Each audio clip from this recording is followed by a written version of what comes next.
Hey guys. Tonight we're stepping into the chill. Not the cozy kind where you have cocoa and Netflix, but the bone-deep, frostbitten kind that medieval farmers had to face every single winter night. Picture this. The year is somewhere around 1350. The air is sharp enough to slice through wool, and you're standing in a snow-covered field that used to be alive with wheat, barley, and stubborn turnips. Now, it's just silence. The ground is frozen solid.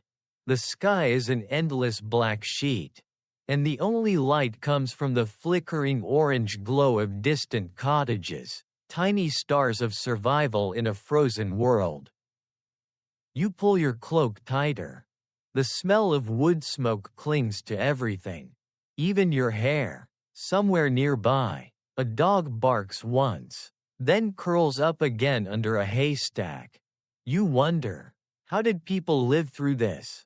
No heaters, no electricity, not even thick glass windows. Just a few layers of wool, some animal fat for the lamps, and faith that morning would come. Honestly, you probably wouldn't last an hour. So, before you get comfortable, take a moment to like the video and subscribe, but only if you genuinely enjoy what I do here. And while you're at it, tell me in the comments, where are you listening from? And what time is it right now? I love seeing where in the world you're tuning in from. Now, dim the lights, maybe turn on a fan for that soft background hum, and let's ease into tonight's journey together. The snow crunches beneath your boots as you trudge back toward your small cottage. Home, if you can call it that, is a squat little structure made of wattle and daub, basically sticks packed with mud and straw. The walls breathe with the wind, every gust makes them groan. Still, this is your fortress against the cold. It's not much, but it's what stands between you and the endless white outside. As you push open the wooden door, swollen and cracked from years of moisture, a puff of smoky air greets you. The smell of burned peat and sheep's wool hits your nose. It's not pleasant, but it's familiar. The single room is dimly lit by the hearth fire in the center. You can see your breath in the air, silver and fleeting. There's no privacy here. The entire family, parents, children, maybe an old grandparent, all live, eat, and sleep in the same space. A couple of chickens peck lazily in the corner. A cat twitches its tail near the warm ashes. It's chaotic, but in this frozen season, warmth means life, and life means staying close. Even if that means sharing air, blankets, and the occasional lice colony. The fire is everything. You kneel beside it, feeding it a few scraps of wood and dried cow dung, the prized fuel of the medieval farmer. The crackling sound is oddly comforting, like an old friend whispering, "We might just make it through tonight." Without that fire, the entire household would be dead by morning. That's not an exaggeration. Hypothermia doesn't play around. You sit cross-legged and stretch your hands toward the flame. The skin on your knuckles is cracked, bleeding a little. Everyone's hands look like that this time of year, even children's. But you don't complain, you just breathe in the heat. In the flicker of light, you can see frost crystals forming on the inside of the window shutter. They look delicate, almost beautiful, like the world's cruelest decoration. Outside, the wind howls again, brushing against the thatched roof. Bits of snow sift through gaps in the straw, falling softly on the sleeping mats. You brush them away, muttering under your breath. The sound of the wind mixes with the distant howl of wolves.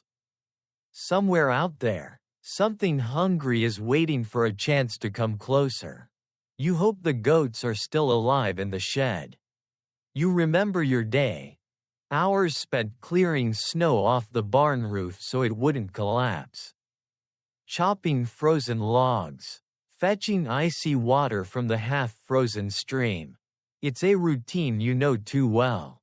Survival here isn't about strength or wealth, it's about rhythm. You wake before dawn, you labor until dusk, and you pray that tonight won't be the one when the cold finally wins. By the hearth, your wife, or maybe it's your mother, depending on how old you are in this memory, stirs a pot of something thick. Barley gruel, maybe, with a sliver of onion and a precious pinch of salt. The smell is humble but divine. You hunch over the bowl, letting the steam fog your face, pretending it's a warm bath. There's laughter too, soft, weary, but real. The youngest child babbles something incomprehensible. And for a moment, you forget the cold. You remember why you fight so hard to survive. This isn't just about keeping your body warm. It's about keeping your spirit from freezing too. As the night deepens, the conversation fades. The only sound left is the fire popping and the wind breathing through the cracks. You lie down on a straw-filled mattress, wrapped in a rough wool blanket that smells faintly of sheep and smoke. It's scratchy, but it's home. Your toes are numb, but your heart feels a strange kind of peace. You stare at the ceiling, rough beams, blackened with soot, and think of the world outside your little village. Somewhere out there, nobles are feasting in their stone halls.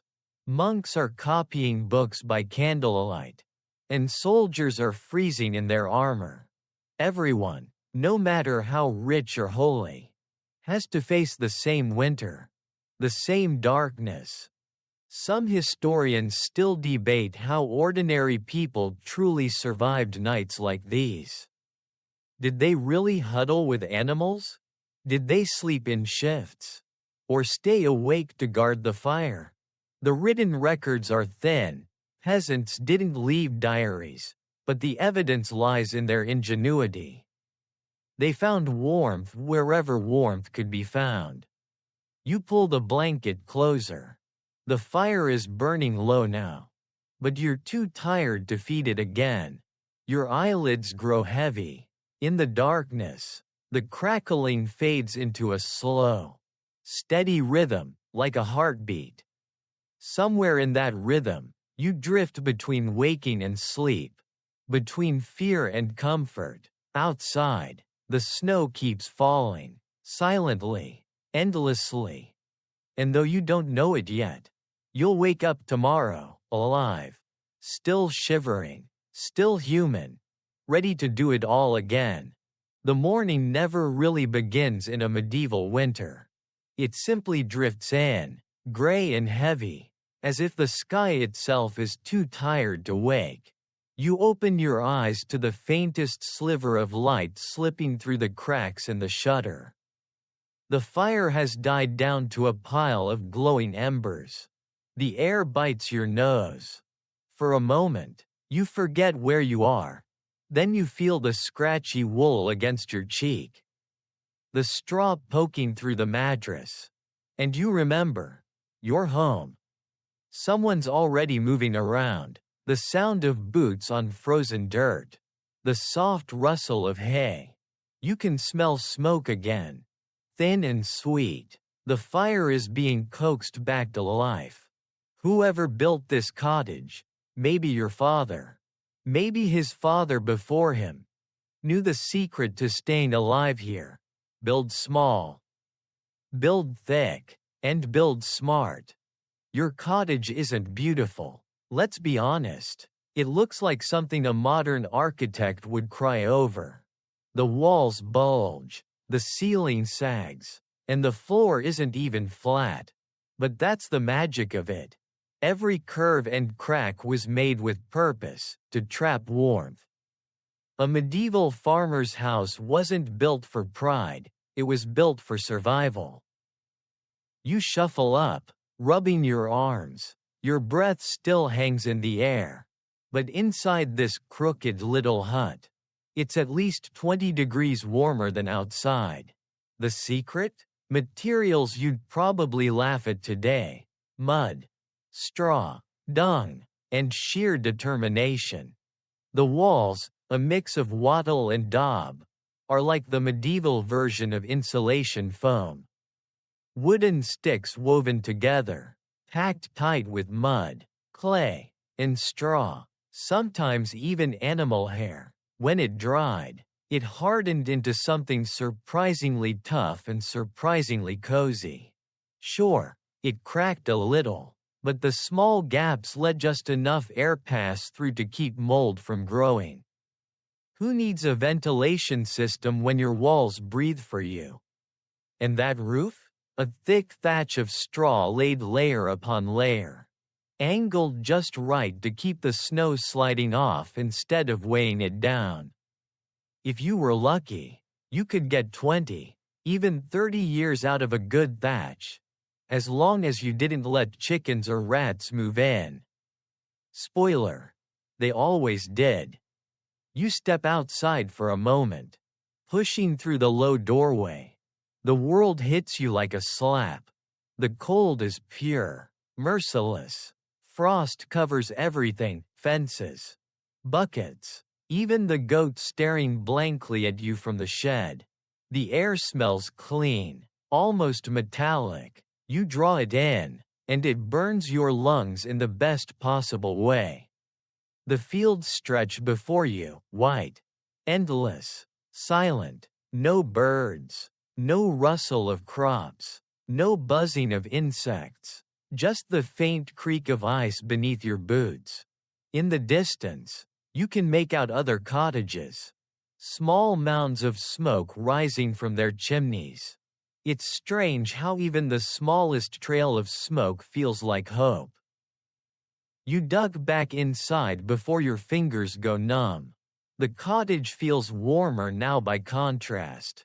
The fire has grown stronger. You toss a few small logs on top.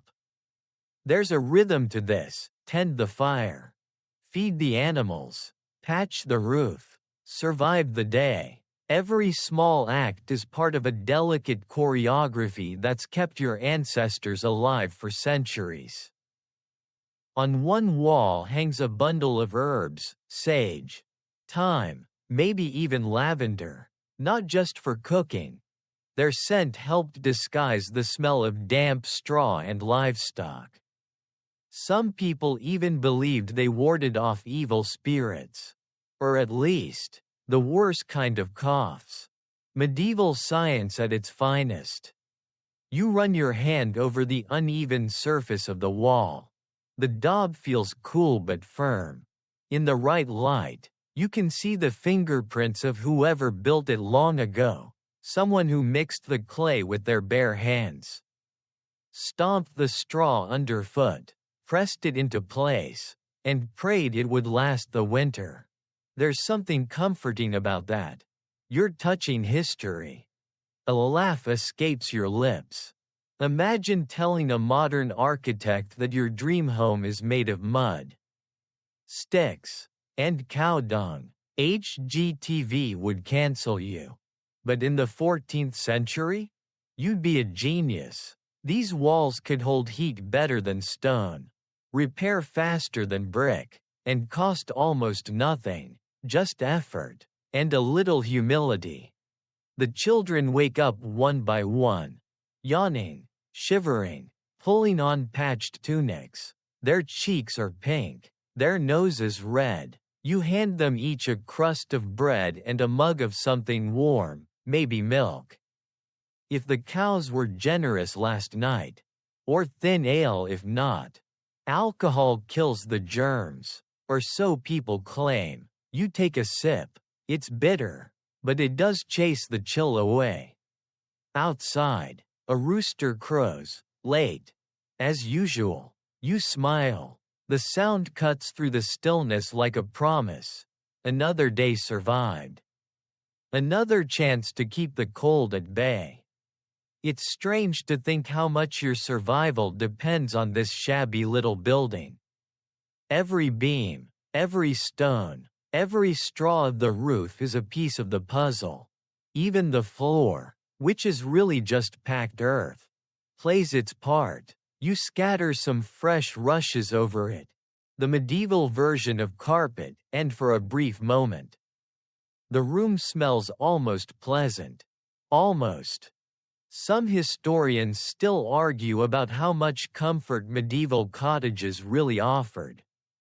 Were they cozy havens or smoky, freezing death traps? The truth, as always, is somewhere in between. For a peasant, warm meant not dead.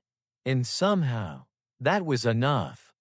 You wrap your cloak around your shoulders and sit by the fire again.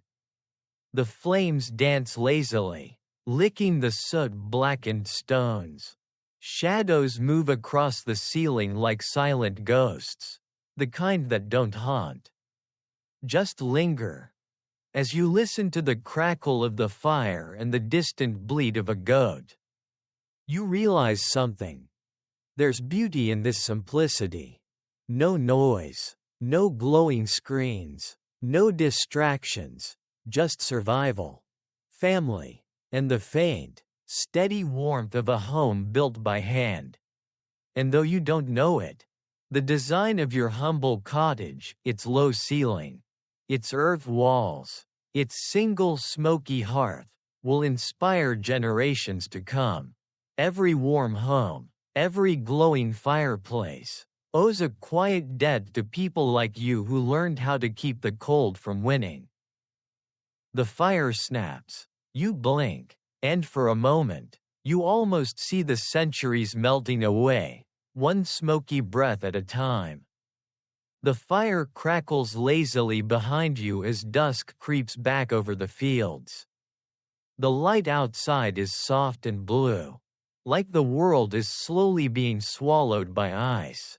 You sit close to the hearth, feeding the flames a few more sticks and dried clumps of peat. The smoke rises sluggishly through the hole in the roof, no chimney. Just an opening that sort of works if the wind's being kind. And tonight, it isn't. You cough, wave a bit of smoke away, and laugh to yourself. Ventilation, you mutter. Medieval edition. The air is thick and smoky. But it's warm, and that's what matters. In this time, fire isn't just light or comfort. It's the fragile savior of the night. Without it, nothing lives.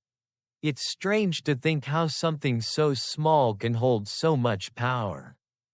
The fire gives, but it also takes. Too much and it eats your roof. Too little and you freeze before dawn. You have to keep it balanced, fed but tamed.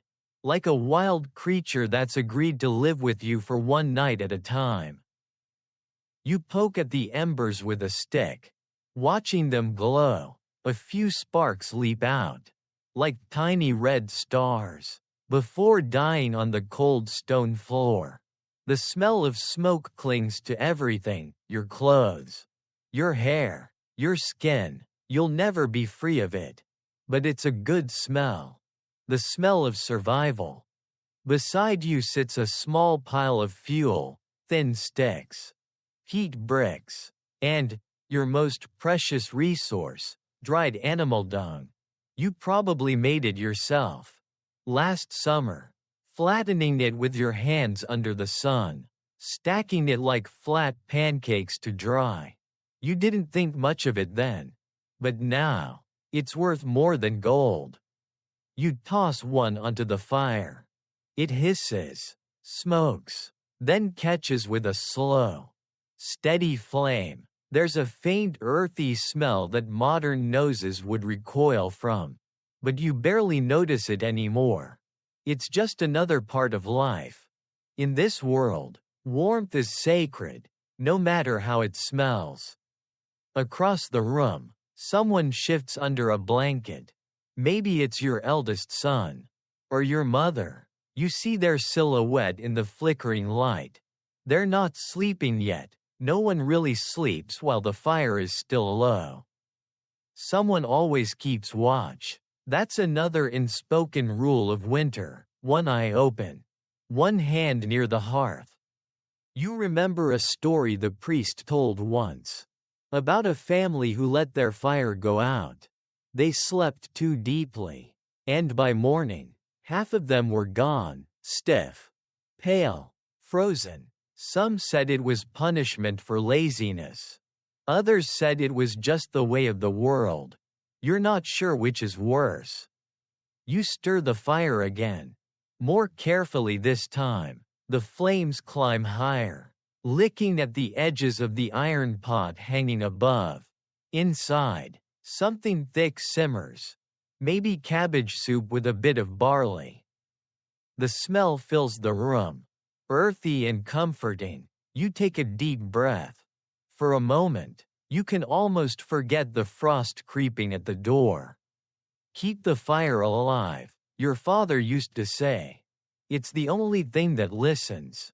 And he was right. In the quiet of the night, when even the wind seems tired, the crackle of fire feels like a conversation. Each snap and pop is a word. Each flicker, a reminder that you're not alone. Outside, the storm grows. Snow presses against the shutters, whining softly as if trying to get in. The roof creaks under the weight. You wonder how much longer it'll hold. But inside, the fire glows stubbornly, defiant against the dark. You shift closer, holding out your hands. The heat stings your palms, too hot. Too close, but you don't pull away. You close your eyes and listen. There's a rhythm to it. Steady and ancient. Generations before you did the same thing, crouched before a hearth. Hands out, eyes half shut, dreaming of spring. Sometimes you think the fire remembers them. The way it burns differently when you're calm, or desperate, or afraid. Maybe it knows who you are. Maybe it knows how small you feel in the cold. The children have stopped whispering. You glance over. They've finally drifted off. Curled together under a heap of wool and straw. Their faces glow orange in the firelight. Soft and peaceful. You smile. In this light, even poverty looks holy. You pull your cloak tighter and think about all the ways fire rules your life. It cooks your food, hardens your tools, bakes your bread, and dries your clothes. It's warmth, light, and life, but also danger. You've seen what happens when a cottage catches flame. The thatch explodes like tinder. The mud walls crumble. And by the time anyone arrives with a bucket, it's too late.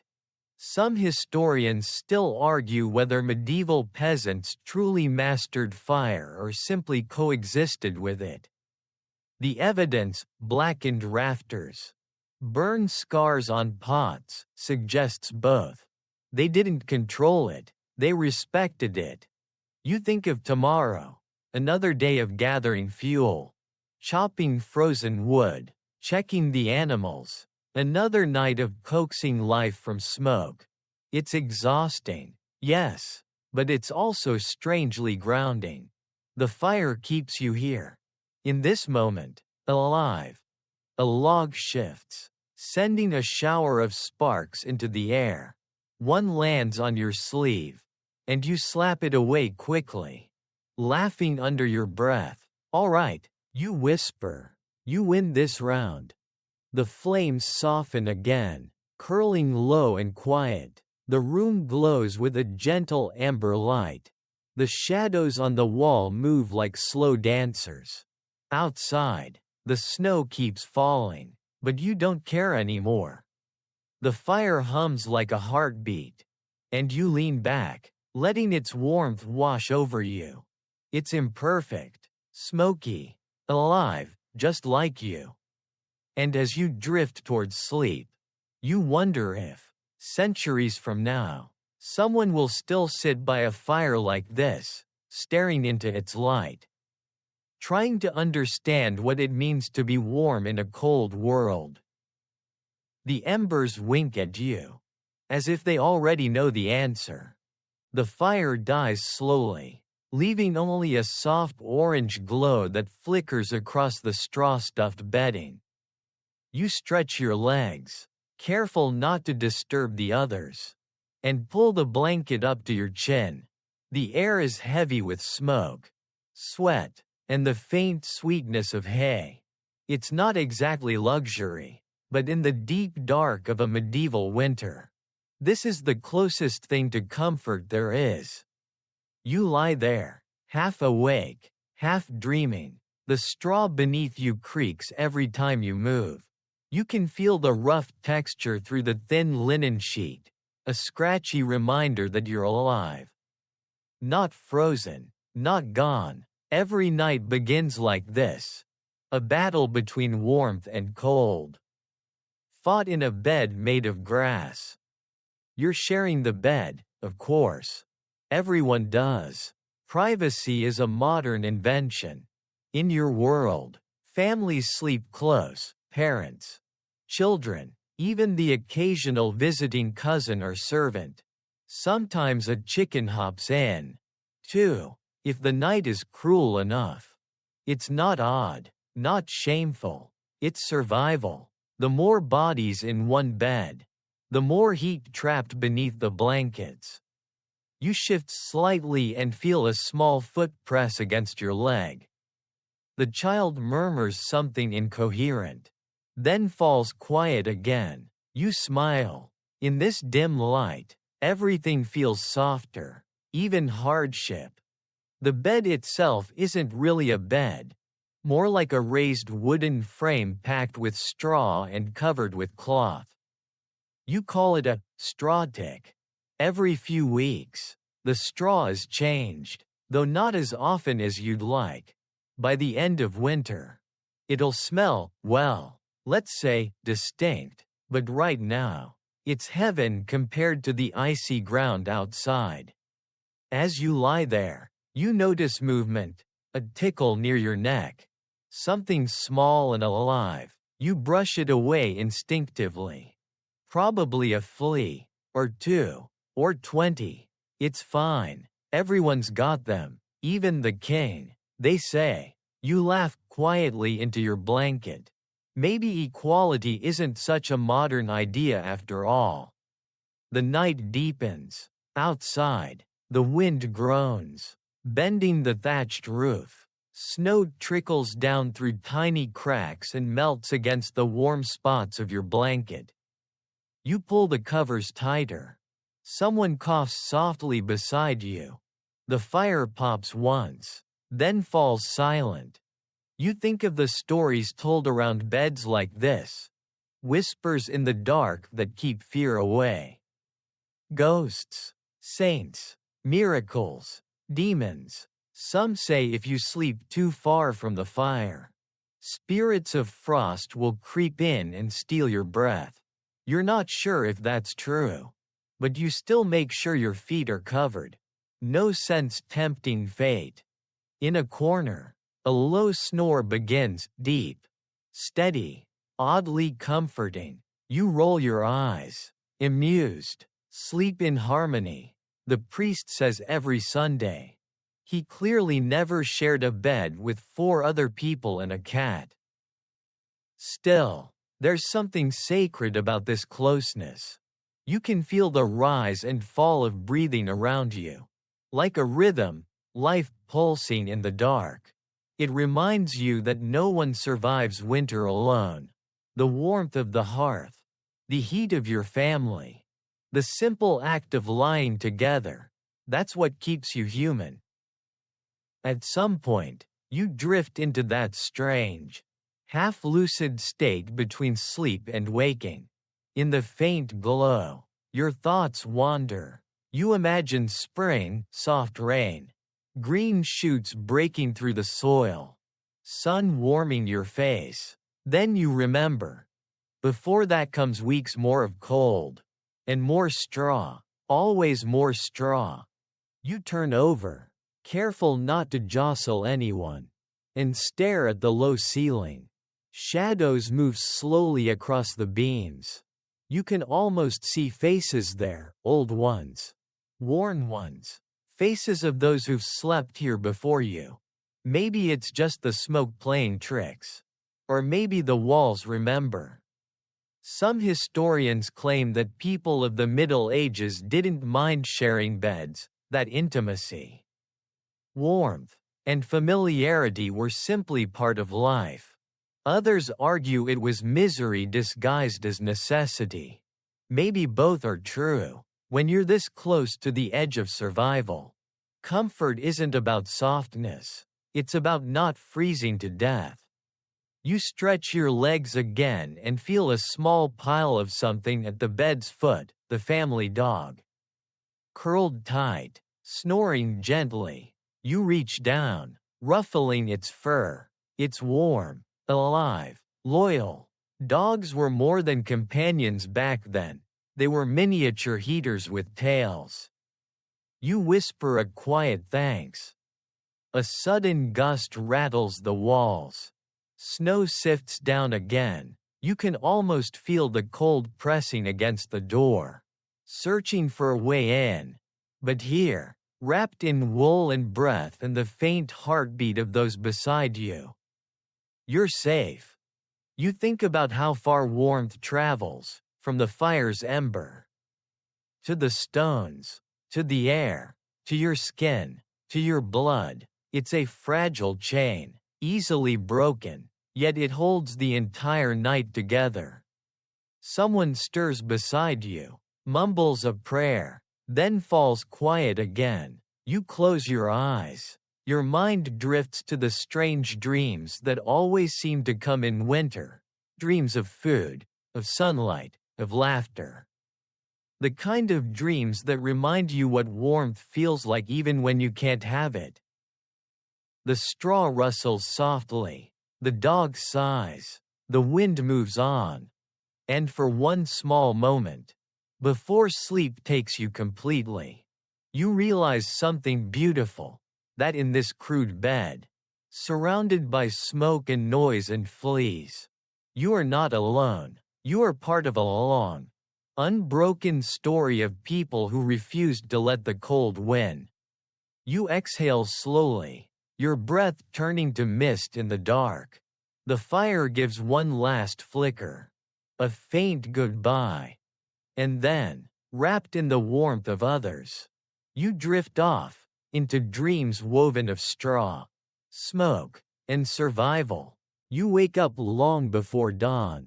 Though, wake up, might be generous, you never really slept fully. In this world, no one does. Your eyes open to darkness that feels thick. Like ink, the fire is just a faint red shimmer in the hearth.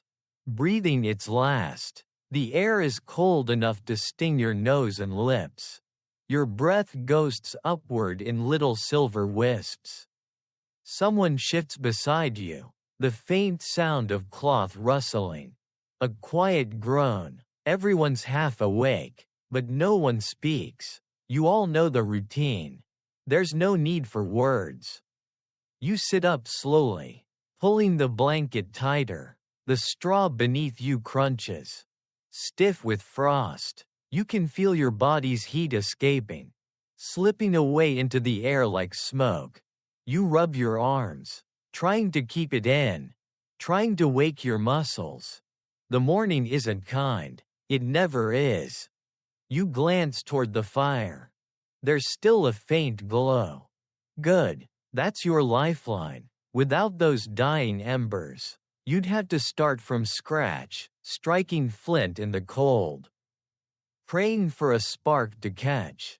And sometimes, it doesn't. Sometimes, people wake to nothing but ashes. That's when fear sets in. Not today. You reach for the iron poker and stir gently, uncovering a few glowing coals beneath the gray dust.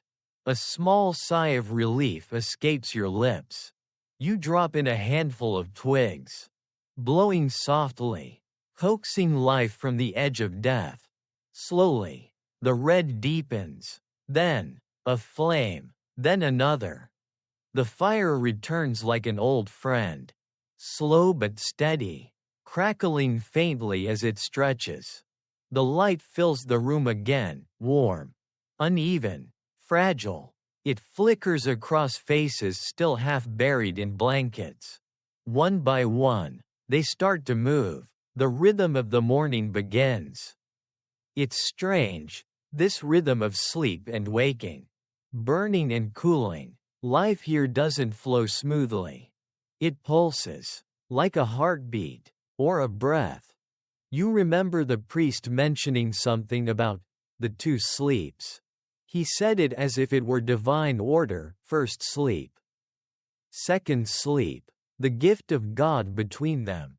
You used to think it was just a story, but now you live it every night. You glance at the door. Beyond it, darkness still reigns. You're in that strange middle hour between midnight and dawn, when the fire fades. The body stirs, and the mind wakes just enough to think. The world feels quieter, looser. You're not truly asleep, but not fully alive either. That's when people talk. Beside you, a low voice breaks the silence. Someone murmurs a prayer, words so soft they sound like a sigh. Another replies with a half laugh. A sleepy joke. You chuckle too. This is your secret hour. The space between dreams where life feels gentler. Some people use this time to pray. Others to think. And a few, the daring ones, to sneak off for a quick visit next door. The priest pretends not to notice. But everyone knows the village's best gossip is born between the first sleep and the second. You stretch, pulling your legs out from under the blanket. The air bites instantly, and you hiss.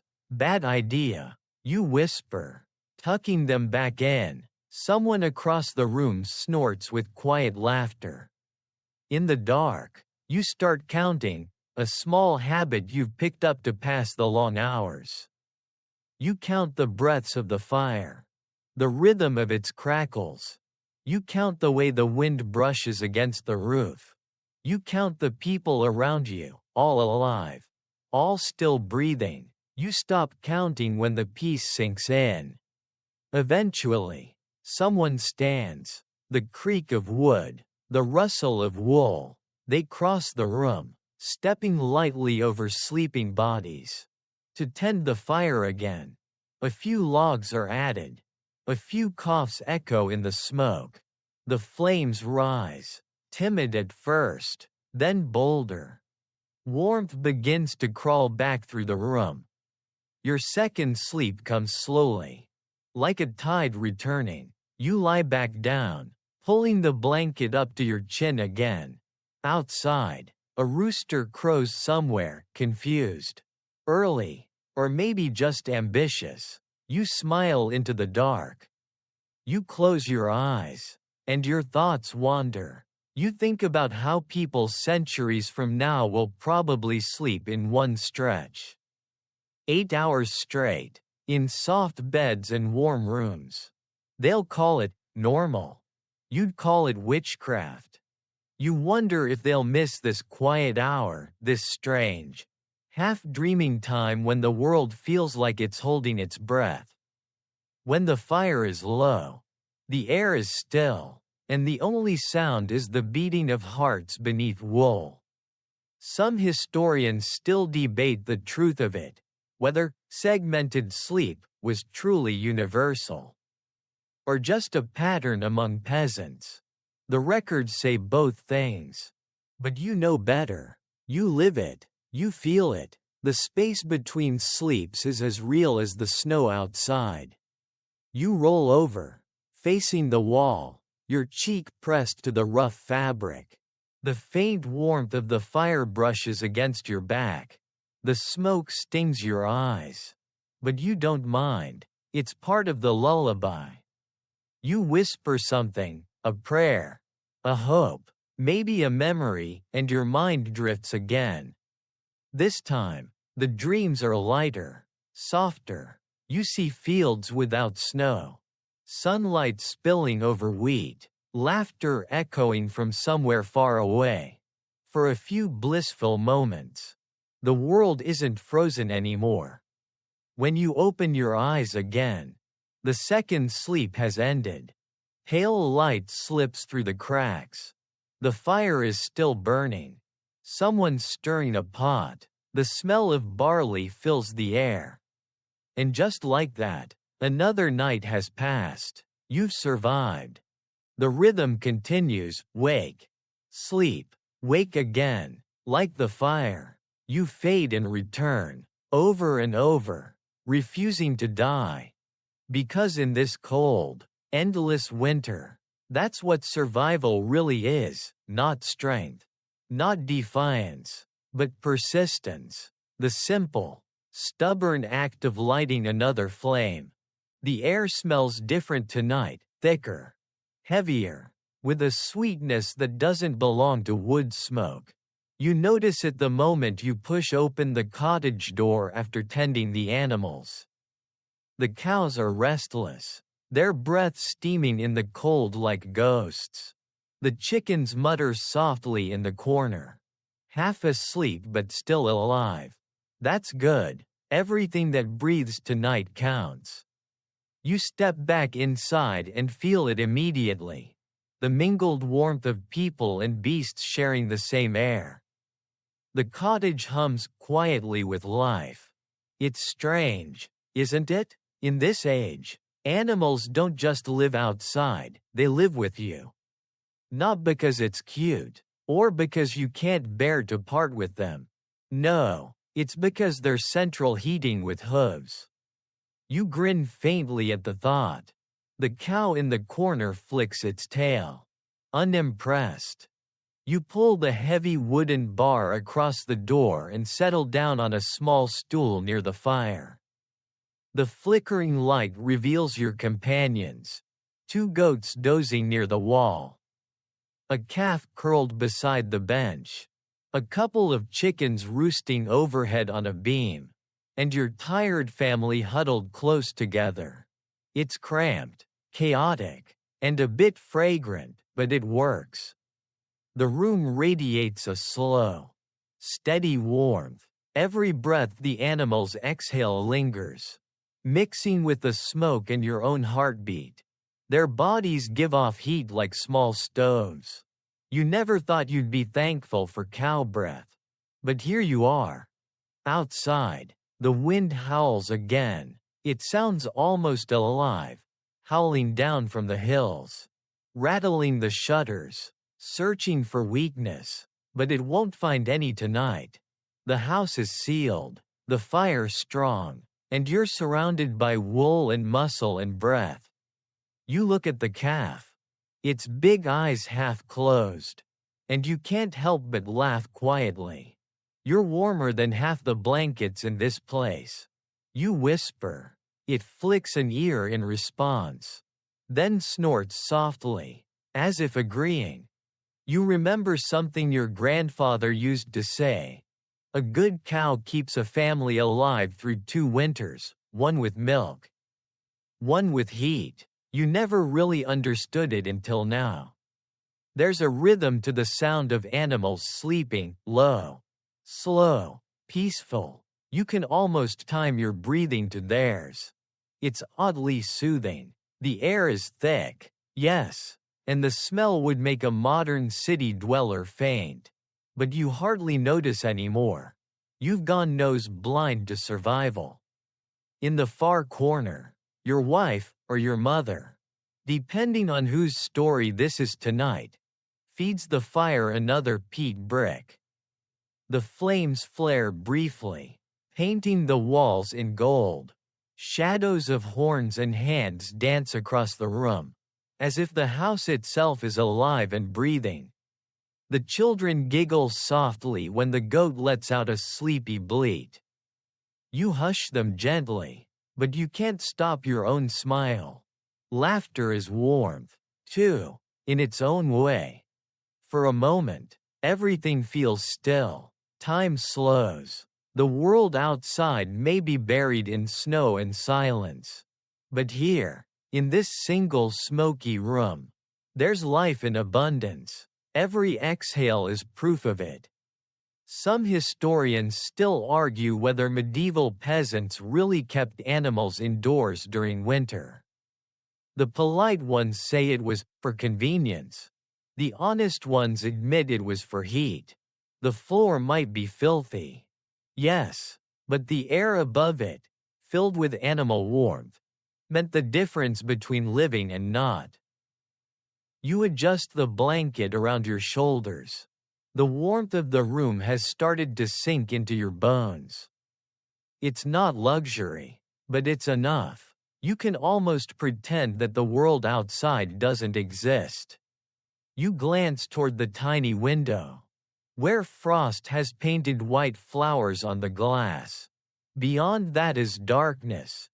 Fields buried in snow. The river frozen solid. The forest brittle and silent. It's beautiful, but cruel. Out there, warmth is something you chase. In here, warmth is something you build. You lean back, listening. You can hear everything, the slow crunch of straw under hooves, the faint hiss of fire, the rhythmic sound of breathing. It's like the whole cottage has a heartbeat. And in that heartbeat, you find peace. The cow shifts. The chickens rustle. The goat lets out another indignant sigh. You laugh again, quietly, not wanting to wake the children. Fine, you whisper. You win. You're the warmest roommates I've ever had. One of the children stirs and mumbles. What's funny? Nothing. You reply softly. Just the goats snoring. They giggle sleepily and roll over. You watch their faces relax again in the dim light. You realize that this strange, shared warmth between man and beast, is what keeps your kind alive. Not strength, not cleverness, just coexistence. You think about how people centuries later will have walls of stone and stoves of iron. Yet somehow, they'll still complain about the cold. They'll never know what it feels like to sleep beside a cow and call it salvation. You reach down and touch the calf's flank, warm, soft, steady. You can feel the slow beat of its heart beneath your palm. The fire pops again, sending sparks into the air like tiny golden insects. Outside, the snow thickens. The roof creaks, but inside, the night holds. You close your eyes, feeling the gentle heat of the animals seep into the air, into your skin. You breathe deeply, filling your lungs with the smell of life, raw, real, unfiltered. And in that moment, surrounded by the humble orchestra of breath, you understand something simple and eternal. Warmth isn't about temperature. It's about company. The cow exhales. The dog sighs. The fire hums low. You smile into the dark. Tonight, you won't freeze. By now, the nights and days have blurred together into a single rhythm of frost and fire. Every sunrise feels like a small miracle. Every sunset another test. Tonight, the cold has teeth. You can feel it even here. Inside your small, smoke-dark cottage. It bites through the cracks in the wood and slips under the door like an uninvited ghost. You're layering up, again. You pull a tunic over your shirt. Then another. Then a heavy wool cloak. You're starting to look less like a person and more like a moving pile of laundry. But that's the point. In the medieval winter, warmth isn't fashion, it's armor. You tie a strip of cloth around your neck, tug on a pair of rough woolen leggings, and wrap your hands in whatever scraps of linen you can find. Gloves are a luxury. Wool, however itchy, is your best friend. The peasants of your time have learned one undeniable truth: you survive by layering. The trick is simple: air. It's not the cloth itself that keeps you warm, but the air trapped between layers. So, you pile them on until you can barely move your arms. You might look ridiculous, but who's going to judge? The goat? You chuckle at the thought. Somewhere behind you, a child giggles, probably at the way you're waddling across the room. You look like a stuffed goose, they whisper. You feign outrage, puffing out your chest dramatically. Then laugh with them. The sound echoes warmly through the room. The truth is, every household in your village has its own version of this absurd winter uniform. Some wear 3 tunics at once. Others sew patches of fur into the lining of their cloaks. One man even wears a sheep's fleece as a vest. The wool still attached. It smells terrible, but he swears it works. You move closer to the fire and sit down. The layers start doing their job. The heat builds up inside the fabric. You can almost feel your body sigh in relief. Your fingers are still stiff, though they always are. You hold them over the flame, turning them slowly. The skin looks raw, red, like it's forgotten what softness feels like. Outside, the wind screams again, pushing against the door. Snow rattles against the shutters. For a moment, you imagine the cold as a living thing, a hungry beast pacing just beyond the threshold, waiting for the fire to falter. You smirk. Not tonight, you whisper. We're wearing everything we own. You glance down at your boots. They're made of leather, cracked and tired, patched with scraps of hide. Inside, you've stuffed them with straw for extra insulation. It's not glamorous, but it keeps the blood moving. You flex your toes and sigh in satisfaction. Your wife, or perhaps your sister, depending on how this night wants to tell itself, sits nearby. Knitting something by firelight, her fingers move quickly, looping coarse wool into shape.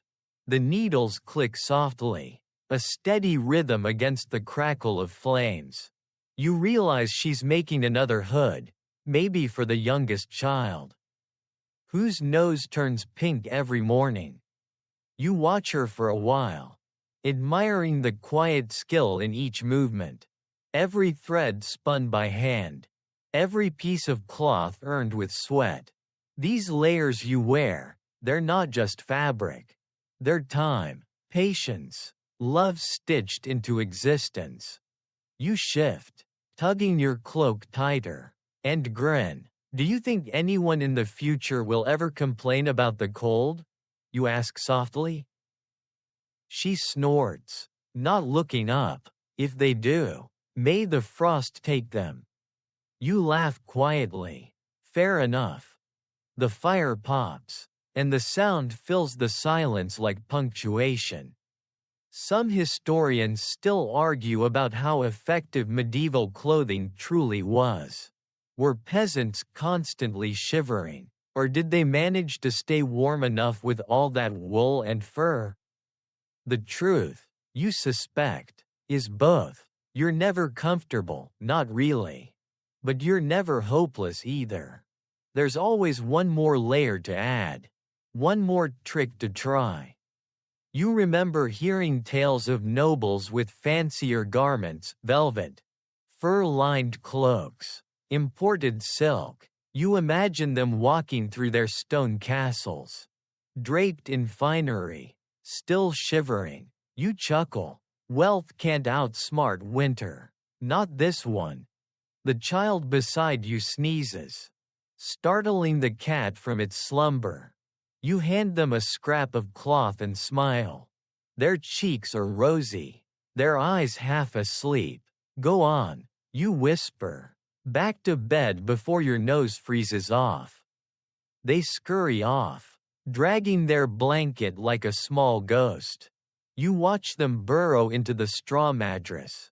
Surrounded by warmth, the fire, the layers, the breathing bodies. You sit a little longer, listening to the hum of the fire. You can feel sweat starting to gather under your layers. But you don't mind. It means you're winning. Your mind drifts to tomorrow, another day of chopping wood, hauling water, tending the animals, another day of fighting the cold with cloth and breath and willpower. You'll wake, dress again, and build your fortress of fabric anew. Outside, the storm continues to rage. But inside, you're wrapped in the small victories of survival, a working fire, a patched cloak, a house full of laughter and warmth. You close your eyes for a moment and listen to the sound of the wind clawing at the roof. It can't get in, not tonight. You've built your armor well, layer upon layer, stitch upon stitch, life wrapped inside life. And somewhere deep inside, under all that wool and weariness, you feel something glowing, not fire, not heat, but something stronger. Endurance. The night deepens, the fire glows low, like an orange heart still beating against the dark. You've added another layer of wool. But your toes are still cold, they always are. Somewhere between comfort and frostbite, you find the middle ground of existence. Tonight, the air tastes of smoke and iron, and your hands smell faintly of sheep's wool and tallow. You rub them together, then glance down at your feet. The old leather boots, patched too many times to count, look like they're plotting to fall apart. You sigh and smile. Time to talk about socks, the true, unsung heroes of medieval winter. You sit back by the fire, tugging off one boot. The cold rushes in instantly, nipping at your toes. You reach into a small basket beside the hearth and pull out a pair of thick, homespun socks, rough, uneven, smelling faintly of lanolin and smoke. Not pleasant by modern standards. But to you, they're treasures. These aren't store-bought socks. Obviously, they're the result of hours, days, even of spinning and knitting by hand. The wool came from your own sheep, washed in cold water, carded with wooden combs, then twisted into yarn. Every thread carries a piece of your life in it. You pull one sock on slowly, feeling the scratchy warmth spread through your foot. It's oddly satisfying, like wrapping your toes in a sheep's hug. You wriggle them, sighing contentedly.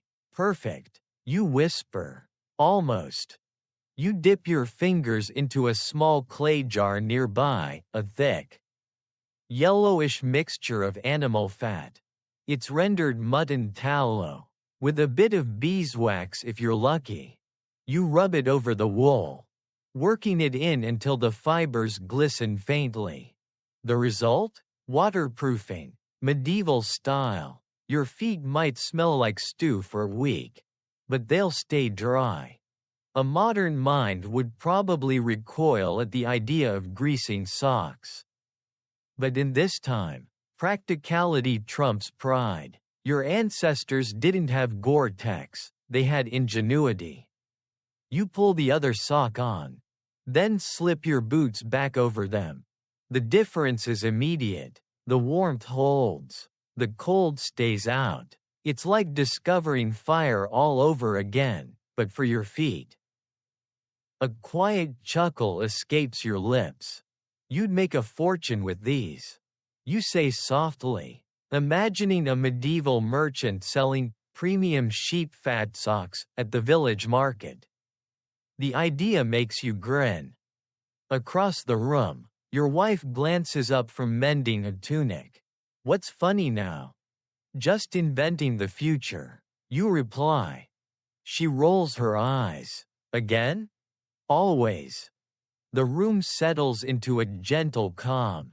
The children are asleep, the animals breathing softly. The fire murmurs like an old storyteller. Outside, the snow falls in silence. Thick and steady, the world beyond your door has turned to ice.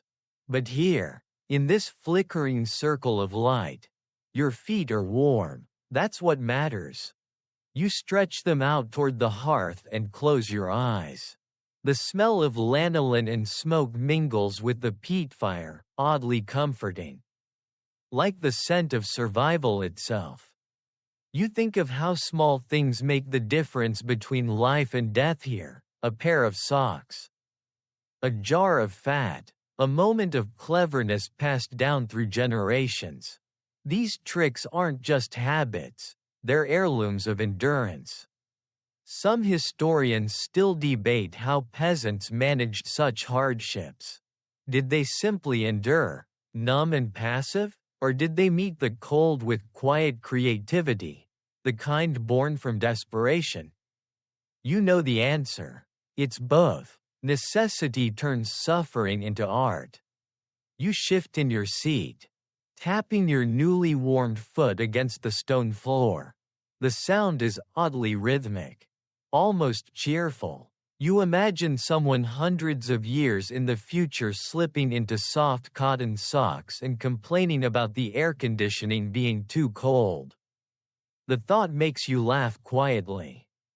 You glance down at the fire again. It's shrinking, its light fading to embers. You feed it a few sticks, watching the flame crawl back to life. The warmth spreads slowly, like honey poured over the cold. You lean back, feeling your muscles unwind. Your eyes wander to the window. The frost there has formed patterns, spirals, feathers, delicate stars, nature's embroidery. Made of ice. It's beautiful, but it belongs to the outside world. You're glad to stay here, in your cocoon of wool and warmth and laughter. The dog beside you shifts, pressing its back against your leg. You feel its heartbeat through the layers of cloth. Another small fire, burning beside yours. You whisper, half to yourself, half to the room. Warmth shared is warmth multiplied. The words hang there for a moment before melting into the quiet. You pull your blanket around your shoulders, feeling the rough wool scratch your neck, and think about the thousands of nameless souls who did the same, the ones who spun wool in silence, who greased socks with tallow, who kept the fire alive through long winters so that their children could wake to another dawn. You are one of them now, a keeper of warmth in a world made of frost. The fire pops once, sending a small shower of sparks into the dark. You smile, still here. You whisper, still burning. And somewhere outside, under a blanket of endless snow, the world exhales, a slow, cold breath that never quite reaches your door.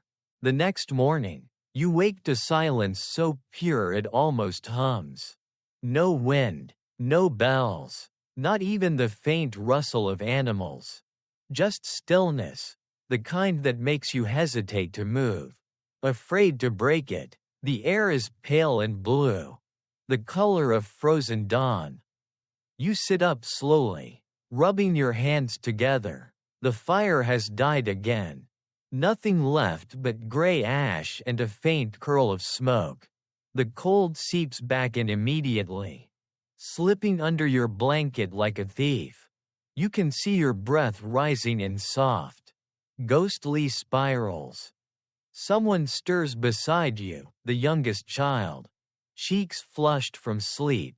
Is it morning? They whisper. You nod, smiling faintly, if you can call it that. The world beyond the door is white, dazzling, endless, terrifying. You push it open a crack, and sunlight explodes into the room, bouncing off snowdrifts so high they bury the fence posts. The light is blinding. It's the kind of beauty that hurts. You step outside, boots crunching into the powder. The air is colder than you remembered. Every sound, every step, every breath, echoes like a whisper in a cathedral. The stream by the barn has frozen solid overnight. The buckets are useless now. Lumps of ice where water should be. You sigh, breaking the surface with the heel of your boot. Nothing. The ice is thick, stubborn. You'll have to melt snow instead. You scoop handfuls of it into a pot and carry it back inside. It's lighter than you expect, soft as dust, and it squeaks between your gloves. The moment you set it near the hearth, it begins to collapse into itself, vanishing into water. It feels almost like magic, the way something so vast can disappear with a touch of warmth. As the snow melts, a strange thought crosses your mind. This water is ancient. It might have fallen last night, or it might have slept in the clouds for years. Every drop you drink could be older than you. You smile. Cheers to the eternal. You mutter, pouring the water into a cup. You take a sip. It tastes clean, sharp, alive, like biting into winter itself. Behind you, the fire catches again. Someone's coaxed it back to life while you weren't looking. The smell of peat and smoke fills the room, earthy and familiar. The children huddle near it, warming their hands, laughing when the sparks jump too high. You sit down beside them, handing over the cup. Careful, you say, it's sacred water. They giggle, not understanding, but they drink it anyway. Because everything tastes better when it's rare. For a while, the room feels peaceful. Just the quiet crackle of fire and the soft drip of melted snow. Then, from outside, you hear it, the sound of running water. Faint but unmistakable. You frown, stepping to the door again. The frozen stream has cracked. Beneath its glassy surface, a thin thread of water flows, silver and alive. The sight fills you with a kind of quiet joy you can't name. It means movement, change, hope. You kneel by the edge, brushing the ice away with your glove. Your reflection stares back at you, tired, pale, but smiling, for the first time in days. The air smells different, fresher. Behind you, the others gather, staring at the tiny ribbon of water as if it were a miracle. Maybe it is. In this season, every sign of life feels divine. You fill the bucket, even though it's barely enough for a meal. The water freezes around the edges as you carry it back. But you don't care. You've captured proof that not everything stays frozen forever. Inside, the fire burns brighter. The heat feels stronger today. Or maybe you just notice it more. You pour the new water into the pot for cooking. Steam rises instantly, carrying the faint scent of iron and earth. As you stir the pot, you find yourself humming again, that same tune from yesterday. The one about spring returning. The others join in softly. Their voices barely more than whispers, blending with the crackle of flames. The snow outside gleams under the morning sun, blinding and beautiful. Inside, warmth spreads slowly, like honey poured over ice. Some historians still debate how peasants survived in such winters, how they found water when wells froze. or how they endured when the cold outlasted their stores. You wish they could see this, the melted snow, the thin stream, the laughter of children whose breath fogs the air. Survival isn't a grand story. It's made of small, stubborn acts of hope. You look into the pot again, steam rising, bubbles forming, the smell of barley fills the air. You dip a spoon in, taste it, and nod. It's simple, bland, perfect. You turn to the others. We'll eat soon, you say. Then we'll check on the others. Make sure everyone's still warm. They nod, content, their faces glowing in the firelight. The stream outside keeps flowing, whispering softly beneath its shell of ice, a quiet promise that the world hasn't given up yet. And neither will you. By the time the sun dips behind the hills, the world outside your cottage looks like a painting, endless blue shadows stretching over snow. Smoke rising in thin lines from distant chimneys, and the faint glint of frost clinging to everything that breathes. You stand by the door, your breath hanging in the air like a small ghost, and listen to the stillness settle. The day has been kind, clear skies, no wind, a few precious hours of light.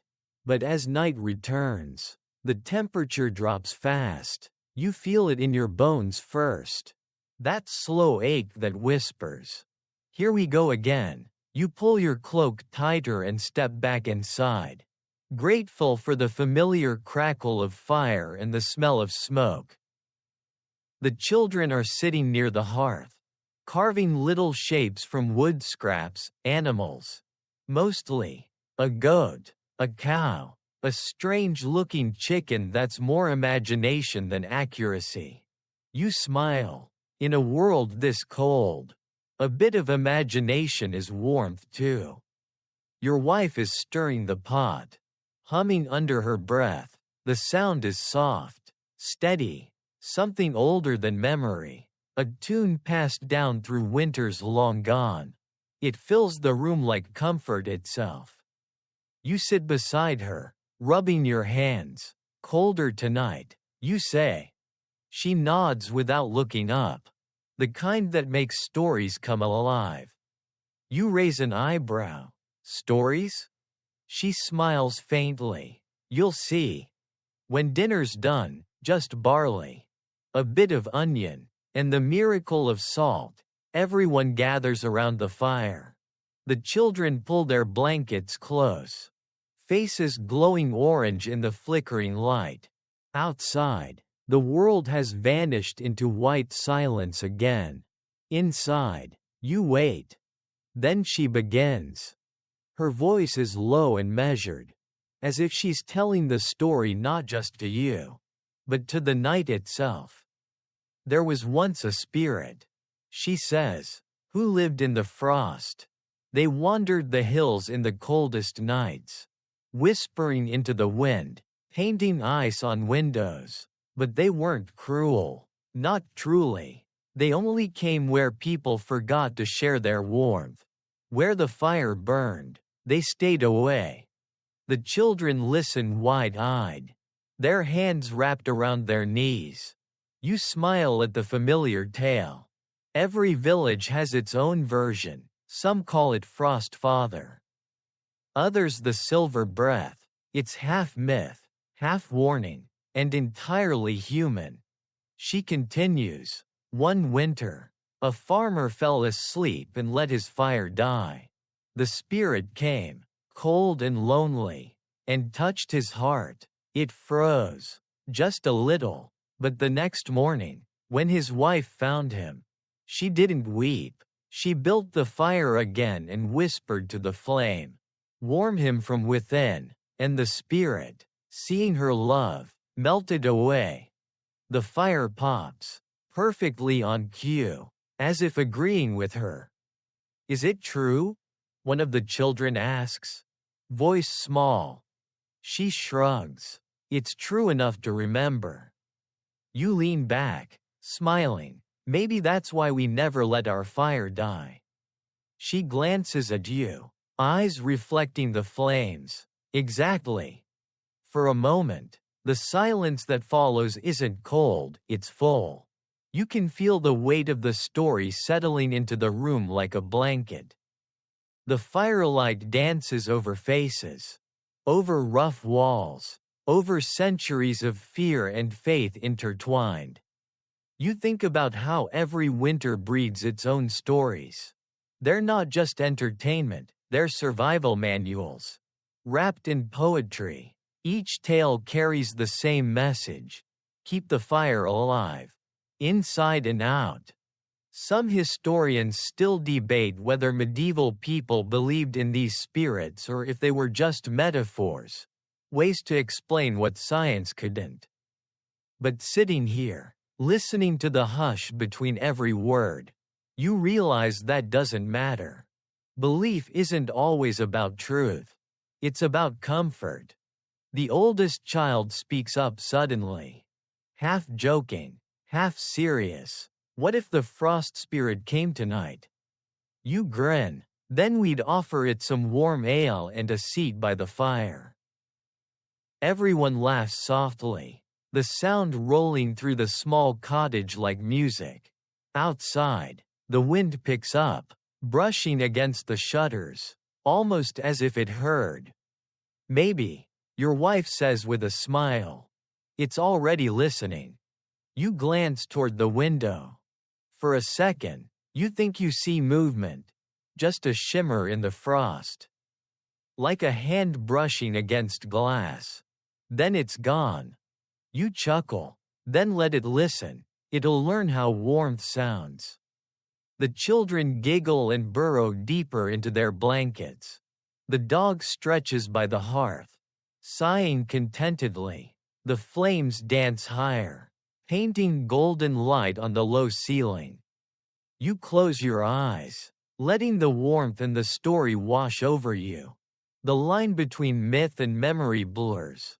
Soft and beautiful. Maybe there really are spirits out there, cold ones, kind ones, watching from the snow. Or maybe the only spirit that ever mattered is this: the stubborn will to keep the fire burning, to keep each other warm. You open your eyes again.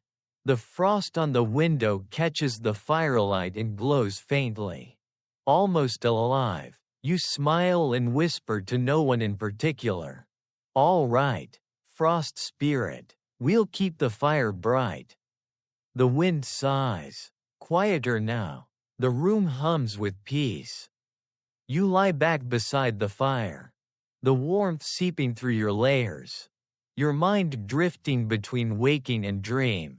The last thing you hear before sleep takes you is the faint, rhythmic breathing of everyone around you, the living proof that the story was right.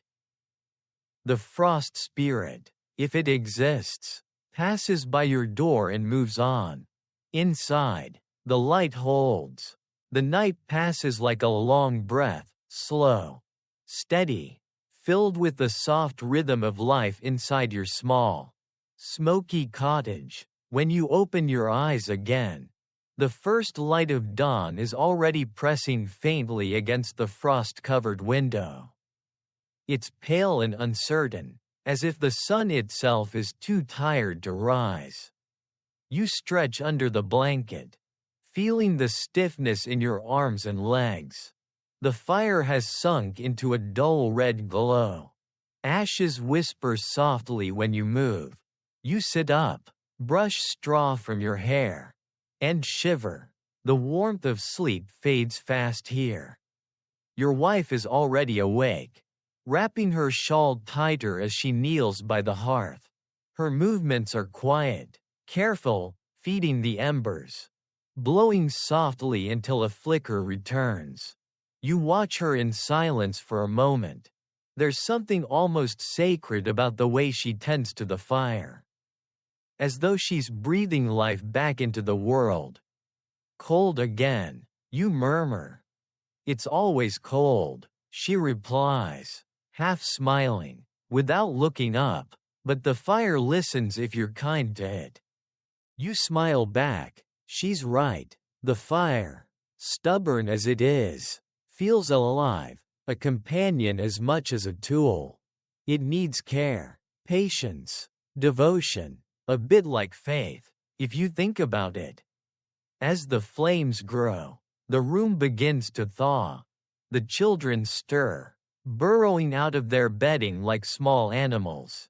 One sneezes, another groans. You chuckle softly. Up, you say, clapping your hands gently. We've work to do. But before the day can start, there's something more important, food. You take down the last of the dried meat from the beam overhead, tough as leather. But precious. It's from before the snow came, when the world still had color and smell and sound. You cut it carefully, small pieces for everyone, and drop them into the pot with barley and water. Soon, the familiar smell of stew fills the air, smoky, earthy, alive. The scent curls into the walls and up through the thatch, a signal to anyone nearby that life continues here.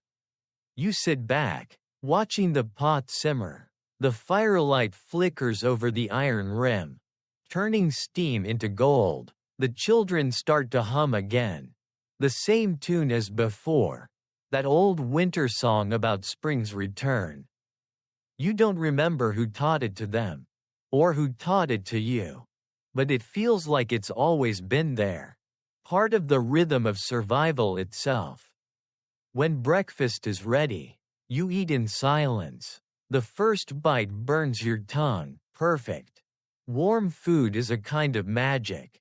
It fills you from the inside out, chasing away the frost that clings to your bones. Afterward, you wrap yourself in your cloak and step outside. The world greets you with the same frozen beauty, but something is different today. The sky isn't gray anymore. It's soft blue, with a faint warmth behind it, like the memory of sunlight. You can hear birds, too, not many, just a few stubborn crows. Their calls sharp and echoing across the empty fields. The sound feels like a promise. You take a deep breath. The air tastes new.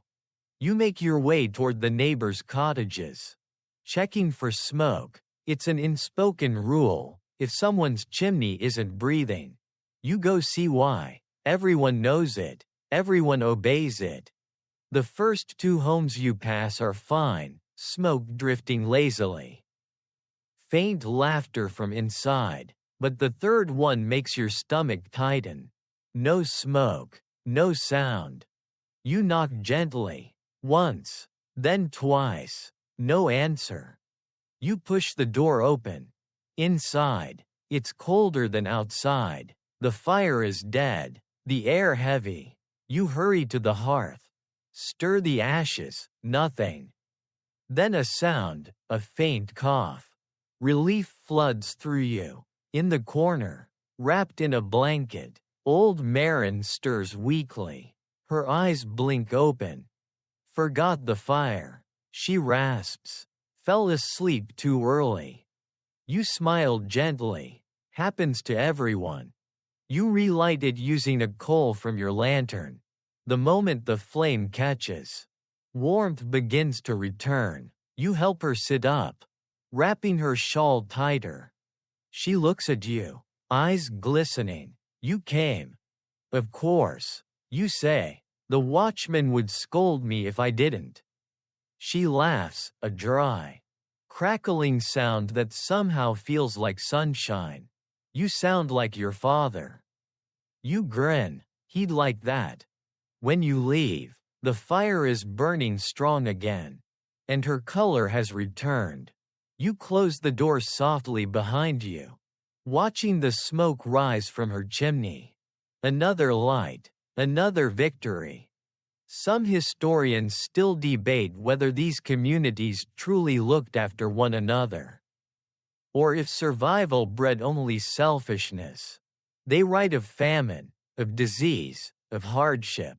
But standing here, watching the smoke from Marin's hearth blend with yours, you know the truth. The poor kept each other alive not through wealth or power, but through presence. You start back toward home, boots crunching over snow. The wind picks up again, carrying the scent of smoke and stew through the air. You breathe it in, smiling.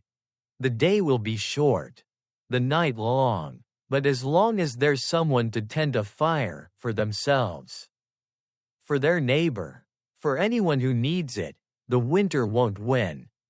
You push open your door. The children look up, faces bright in the firelight. Is she all right? Your wife asks. You nod. Fire's burning again. Good, she says softly, stirring the pot. Then we all will. You hang your cloak and sit by the fire, letting the warmth soak through you. The flames sway gently, casting light on every face in the room. For a moment, you think of the world outside, the frozen fields, the silent forest, the endless snow. And then you look back at the fire, at your family, and realize something simple. Winter may own the land, but warmth owns the night. Night returns, slow and heavy, wrapping the village in a velvet shroud of silence. The snow outside glows faintly under the moonlight, that strange, silver radiance that makes everything look holy and unreal. You sit near the fire again, shoulders wrapped in wool, listening to the wind slide past the walls. It sounds softer tonight, almost curious instead of cruel. The children are asleep early, huddled together beneath the thickest blanket.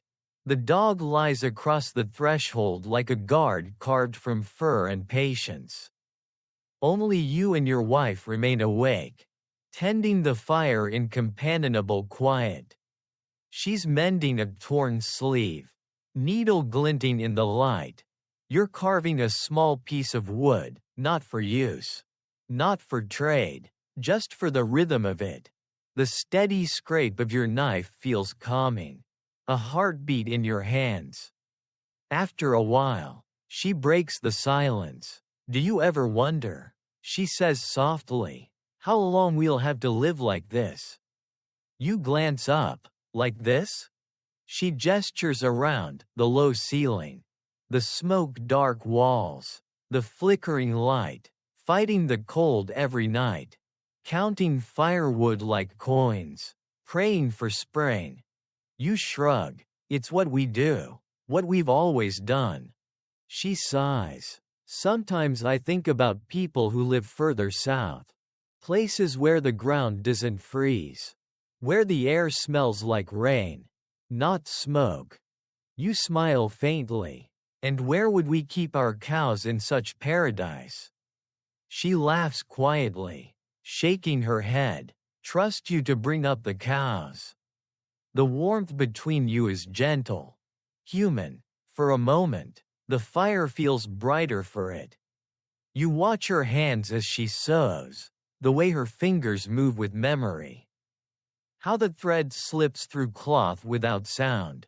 You realize that these hands have saved your life more times than you can count, not with grand gestures, but through small, steady acts. A meal cooked, a fire tended, a tear mended. Survival isn't built on heroics.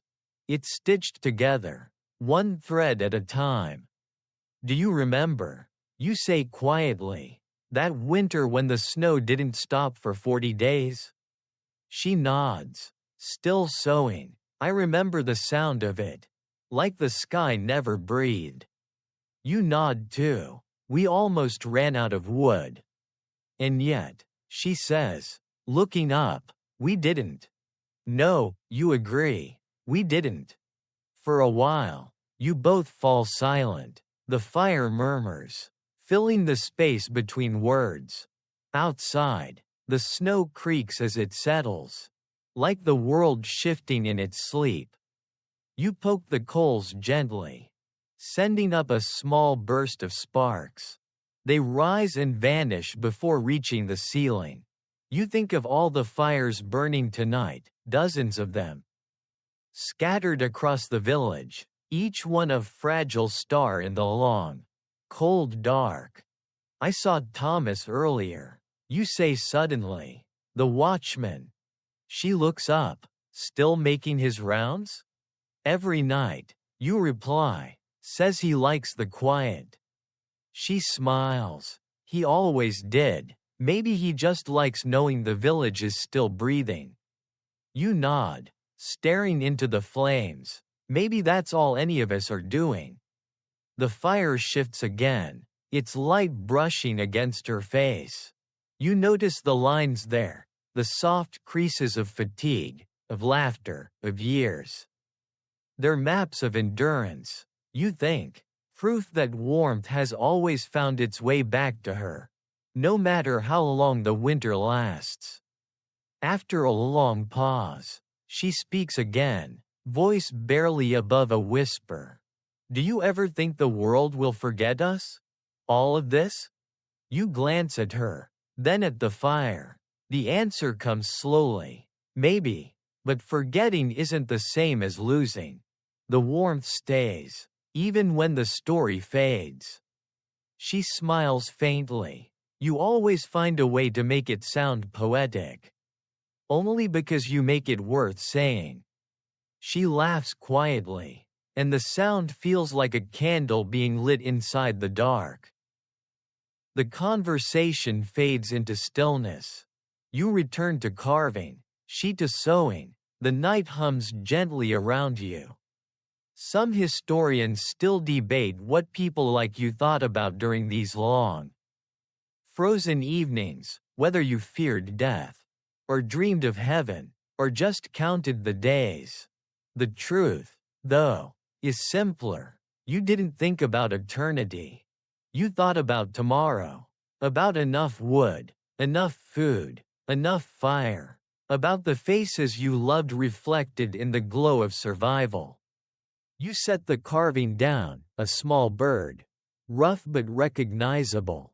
You place it near the hearth, where the shadows dance across its wings. For luck, you say. She looks up from her stitching. Luck, or faith? You grin. Both. Never hurts to have a backup. The fire crackles, laughing with you. You add one last log and watch the flames leap up, their light chasing back the corners of the room. The warmth deepens, soft and steady. You can feel it in your chest, in your hands, in the slow rhythm of her sewing. Eventually, her eyelids droop, her stitching falters. You take the fabric from her gently. Setting it aside, she leans against you, half asleep. You pull the blanket over both of you. The fire whispers, steady as a lullaby.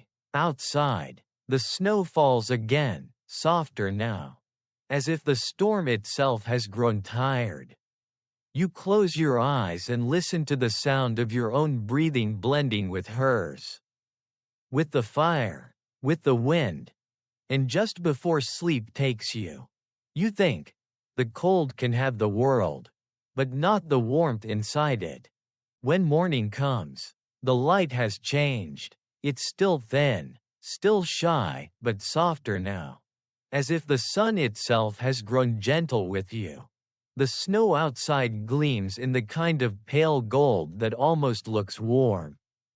Though you know better than to trust appearances, you stretch, rubbing the sleep from your eyes, and feel something rare, a little ease in your bones. The fire is still alive, barely, a trembling core of red and orange buried under gray ash. You kneel, blowing on it softly, coaxing it awake like a tired child.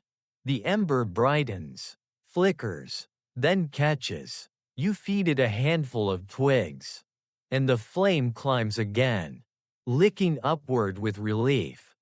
Behind you, your wife stirs and murmurs, still half asleep. It's morning already? Barely. You whisper. Go back to dreaming if you can. It's kinder than the air out there. But she's already rising, pulling her shawl around her shoulders. The same quiet determination in every motion. The day doesn't wait, even for the weary. You both work wordlessly, falling into the rhythm you've built over the years. She stirs the pot while you tend the fire. You break the ice in the bucket while she checks the stores. Each gesture a seamless part of the same old dance. By now, you've learned the shape of this season. The first weeks are panic. The middle weeks are endurance. And what comes after, this part, is something quieter. Something steadier. It's the rhythm of people who've stopped fighting the cold and started living alongside it. The children wake one by one, hair tangled, cheeks flushed with the kind of sleep only exhaustion grants. They crawl toward the fire, yawning, reaching out small hands to the heat. The dog lifts its head, tail thumping softly against the floor.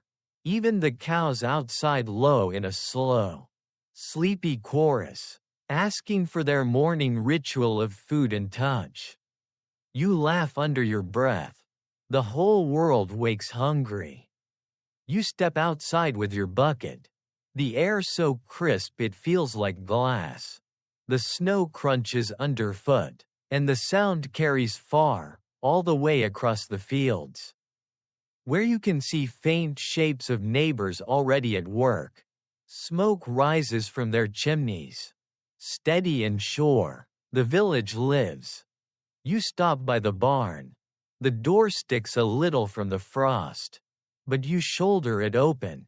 Inside, it's dim and fragrant, hay, leather, the musky warmth of animals breathing. The cows greet you with impatient snorts. Their bodies radiate heat, small miracles wrapped in hide and patience.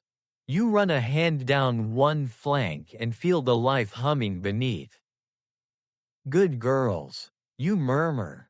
You keep us warm, we'll keep you fed. You refill their hay, check the water, whisper nonsense words just to fill the air. The animals respond with soft sounds of their own. It's a conversation of survival, one creature to another. Neither above nor below the other. Just sharing the same fight. Back inside, the smell of porridge has filled the room. You sit down to eat. Steam rising in curls from the bowls. The first spoonful is always the best, thick, hot, grounding. You eat slowly, savoring the small mercy of it. Afterward, you sit near the fire again, stretching your hands toward it. The warmth seeps into your skin. Familiar and forgiving. The fire doesn't burn as fiercely as it once did. But it's enough. The youngest child curls up beside you. Head on your lap. Will spring really come soon? They ask. Voice muffled. You look toward the window. Outside, a single drop of water slides down the frost, the first hint of thaw. You smile softly. Yes, you say, not soon enough to make sense, but soon enough to believe. They hum, half asleep again, soothed by your certainty. Some historians still debate whether people in your time feared winter as much as they revered it, whether the cold was their enemy or simply another god to be appeased. Maybe both. You've never thought of it as good or evil. The cold just is. It asks nothing, promises nothing, it teaches. You think about all the small lessons it's given you. How to keep a flame alive. How to read frost on a window. How to find heat in breath and laughter. How to keep faith in something unseen. You reach for a log and lay it carefully on the fire. The flames rise again, whispering, as if approving of your offering. The day passes in quiet chores. The snow creaks beneath boots. The animals breathe steam into the air. The axe splits wood with dull, rhythmic thuds. Nothing dramatic happens, but that's the miracle of it. Another day lived without disaster. Another dusk earned. As night falls again, you light a small candle beside the hearth.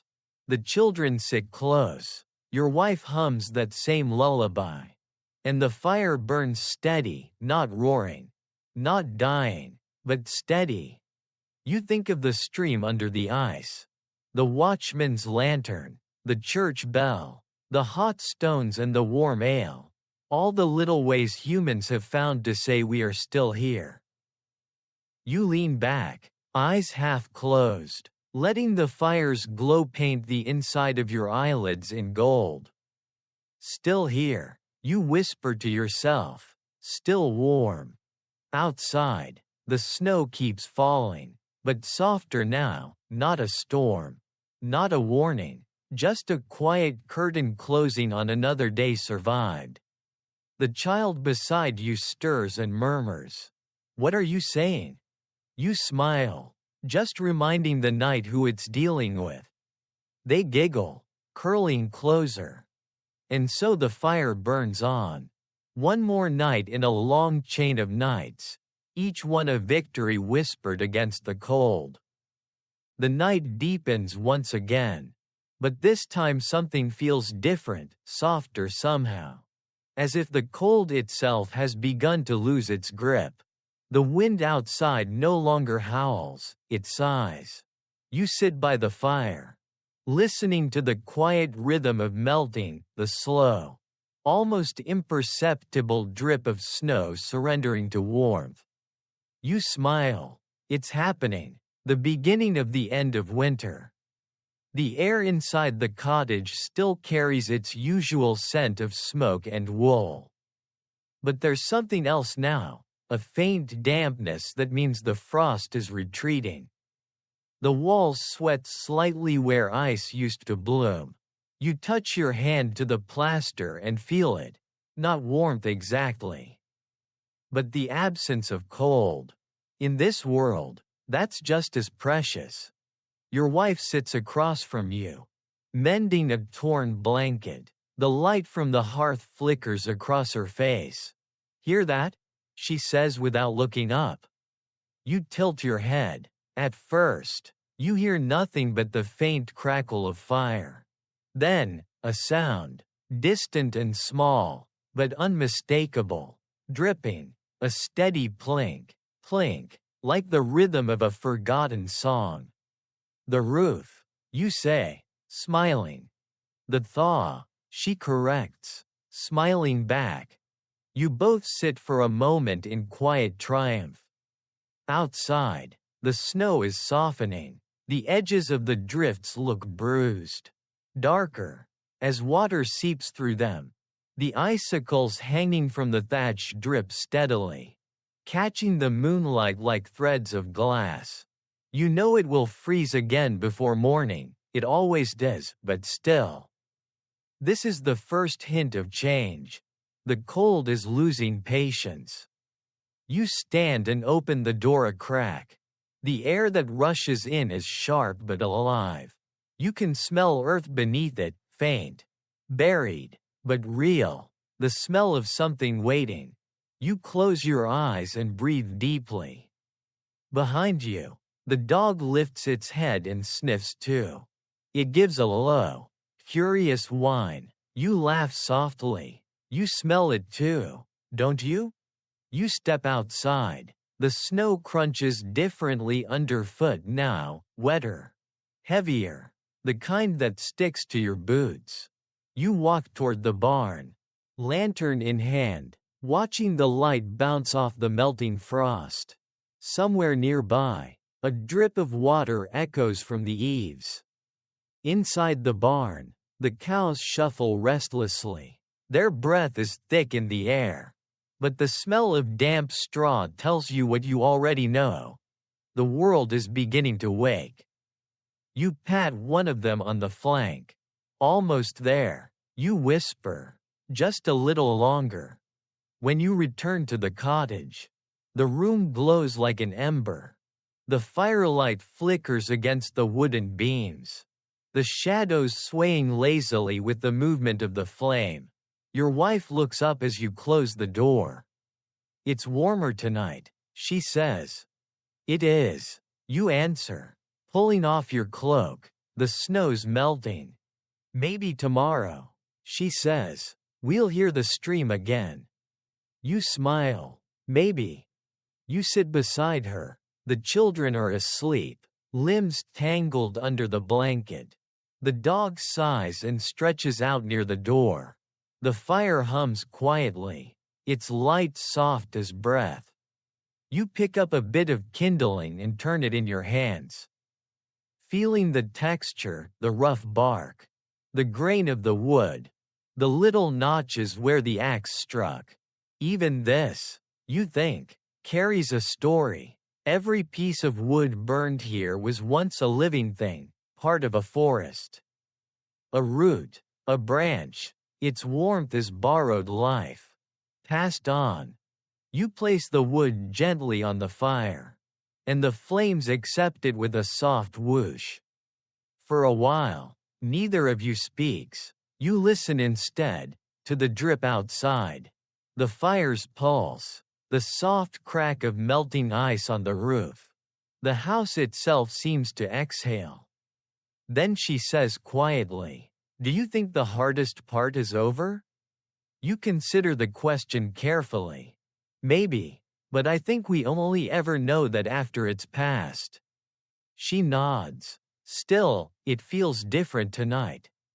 You glance toward the window. The frost there is thinner now, broken in places where droplets slide down. Through the gaps, you can see the faint silver of the moon and, if you squint, a single black bird perched on the fence. Watching, waiting. You grin. Maybe spring sent a scout. She laughs softly, shaking her head. You and your stories. But she looks out the window too. Just to be sure. Some historians still debate what medieval people felt when the thaw came, whether it brought joy, fear, or just relief. To you, it's none of those exactly. It's something quieter, like waking from a long, strange dream and realizing the world still wants you in it. You lean back, eyes half closed, the fire's warmth soft against your skin. You think of the months behind you, the frozen fields, the silent nights, the endless tending of fire. You think of the bells, the watchmen, the spirits of frost, the small miracles of water and breath. It all leads here, to this hush, this gentle melt, this whisper that the world is not as cruel as it seemed. The flames flicker lower, the wood collapsing into red coals. The last sound you hear before sleep is the steady drip outside, falling like a clock counting down to something better. Spring isn't here yet, but it's close enough to dream of. When the thaw truly begins, it doesn't announce itself with trumpets or sunlight. It arrives quietly, one drop, one sound, one smell at a time. You wake to the faint trickle of water running beneath the cottage walls. The ghost of a stream reborn. For a moment you lie still, eyes open, listening. It's not the wind, not the creak of timbers. It's the earth breathing again. You sit up and look toward the window. The frost that had painted it for months is now a lacework of holes, melting into perfect beads that slide down the glass. Outside, the world is still white, but softer, slumped at the edges, reshaped by warmth. When you open the door, the air rushes in thick with scent, not the dry sting of snow, but the deep, wet perfume of thawing soil and old leaves. It smells of beginnings. The yard is a mess, puddles, slush, mud where snow once ruled. You step into it anyway. Boots sinking with a satisfying squelch. The sun is just climbing over the horizon, pale and gold, and you can hear it melting the world, the drip of icicles, the slide of snow off the roof, the sudden roar of the once frozen stream at the hill's edge. You close your eyes, smiling, for the first time in months. Your breath doesn't freeze. Behind you, the door opens. Your wife leans out, her shawl pulled tight around her shoulders. "Well," she says, squinting into the light, "look who remembered how to shine." "The sun?" you ask. She laughs. "No, you." You grin, shaking your head. "I was never the one frozen." "Maybe not," she says, stepping down beside you, her boots sinking into the mud. "But you were quiet enough to fool me." The two of you stand there for a long while, just listening. Water, wind, birds, the world's old orchestra tuning up after a long silence. It's almost overwhelming. From the barn, you hear the cows shifting, restless. Even they can sense it, that strange, wild pulse that comes with spring. You walk over, opening the door wide. Inside, the air is thick and sweet, filled with steam and the smell of damp straw. The animals blink at the light, stamping their hooves like impatient travelers waiting to be released. Soon, you tell them, soon you'll have grass again. You run your hand along one flank, and it's warmer than the fire ever was. The simple, solid presence of life humbles you every time. Back in the cottage, the children are awake, laughing at the dripping water from the eaves. They've made a game of it, racing to see whose bucket fills first. The dog darts between them, tail wagging furiously, tracking muddy paw prints across the floor. Your wife clucks her tongue in mock disapproval, but you catch the smile she's hiding. Even mess feels holy after so much stillness. You ladle out breakfast, thin porridge, as always, and everyone eats quickly, eager to get back to the wonder outside. When you finish, you linger at the window for a while, watching the sunlight slide across the snow. The roof above groans softly as it sheds its icy burden. A sheet of snow falls in slow motion, shattering into glittering shards. The children cheer. You can't help but laugh. Later, you walk through the village. The air is alive with movement, people outside for the first time in weeks. Checking roofs, clearing paths, calling greetings across the fields. Everywhere, the same expression, disbelief and relief woven together. Old Thomas, the watchman, waves when he sees you. He looks thinner, but his eyes are bright. "Thought the frost might finally beat us," he says. "It tried," you answer. He laughs. "Aye, and lost. Again." You both stand for a moment, looking at the sky. Clouds drift lazily across it, thin and white, their edges gold with light. The church bell rings once, not as warning this time, but as celebration. The sound rolls through the air, smooth and warm. Some historians, you remember, write about spring in the Middle Ages as if it were just another season, the time for planting, for work, for taxes. But they miss this, the miracle of surviving long enough to see it. The joy of the first drop of water, the first bird call, the first day you can walk outside without pain. This isn't just spring, it's resurrection. You walk down toward the stream. It's roaring now, swollen with meltwater, wild and silver. You crouch at the edge and dip your hands in. The cold bites, but it's a living cold, moving, flowing, real. You drink, and the taste is sharp, metallic, beautiful. You look up at the fields beyond, still mostly white but streaked with brown where the snow has started to break. Soon there will be work again, planting, mending, rebuilding. Soon the long sleep will end. But not yet, not today. Today is for breathing, for remembering that the world always comes back. You stand there for a long time, the wind tugging at your cloak, the stream singing beside you. When you finally return home, the fire is burning low, and the room smells of damp wool and melting ice. Your wife looks up as you enter. You look lighter, she says. I am, you reply. The world remembered us. She smiles, setting another log on the fire.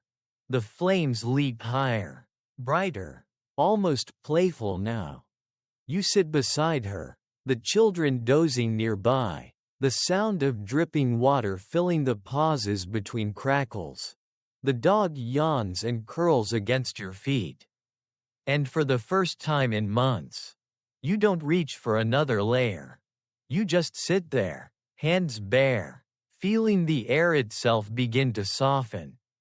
Outside, the snow melts faster.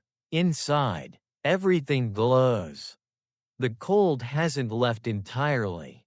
Not yet, but it's losing. You can feel it. The first true day of spring arrives not with a shout, but with a sigh, the long exhale of a world finally remembering how to breathe. You wake to the sound of water, not the hollow drip of thaw, but a steady murmur, a stream, alive again, running past your cottage like a messenger bearing good news. The air feels different even before you open your eyes. It's soft, heavy with scent. You can smell the earth beneath the melting snow, rich, dark, honest. The cold has retreated, but it's left something behind, a stillness that feels earned. You sit up, and for the first time in months, you don't see your breath fogging the air. The fire is just embers now. Small and satisfied, you don't need to feed it yet. For once, warmth exists without being chased. When you step outside, the light nearly blinds you. The snow is still there, but it's shrinking, surrendering to the sun. Patches of brown grass peek through.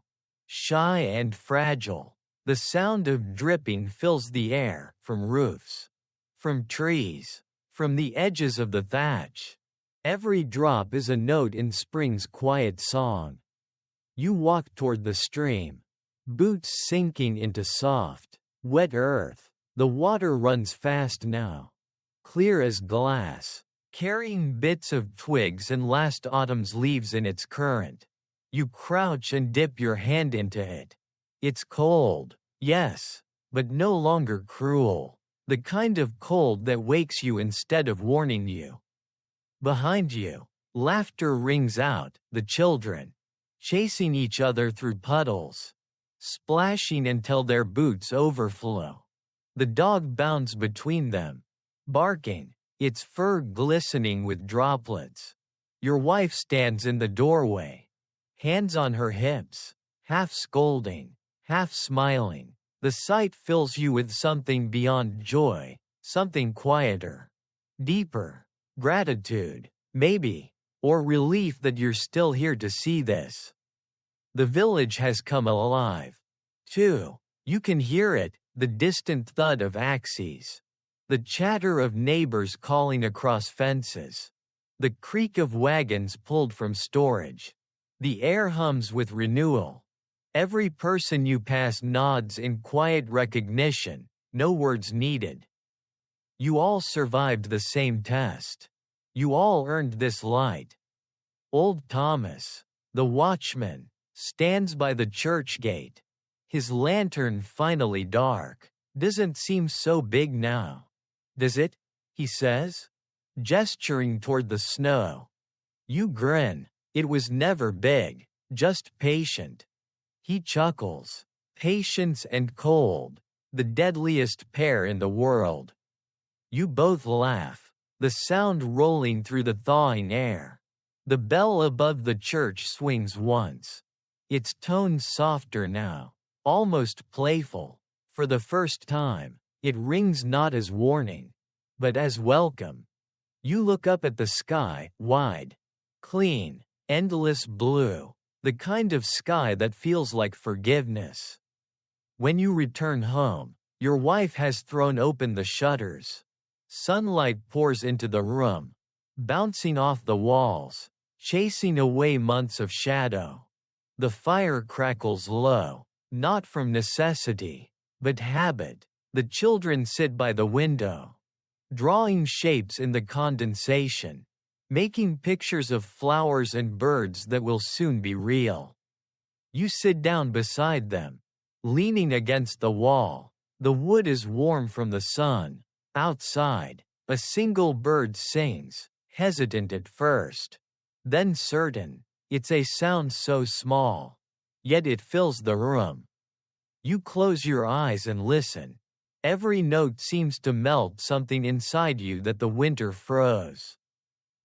Your wife sits beside you, her hand finding yours. Neither of you speaks. You don't need to. The silence is rich, full, alive.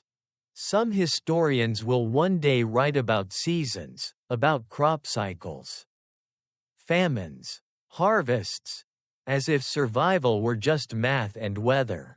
But you know the truth.